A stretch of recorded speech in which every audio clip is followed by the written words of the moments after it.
Ist der Kreislauf von Werden und Vergehen ein ehernes Naturgesetz? Für manche Tierarten scheint dieses Gesetz nicht zu gelten. Sie werden erstaunlich alt. Können wir von ihnen lernen, länger zu leben, jung zu bleiben?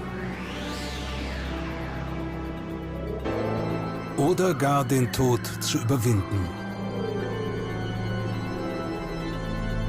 Werfen wir einen Blick auf die ältesten Tiere der Welt und ihr Geheimnis.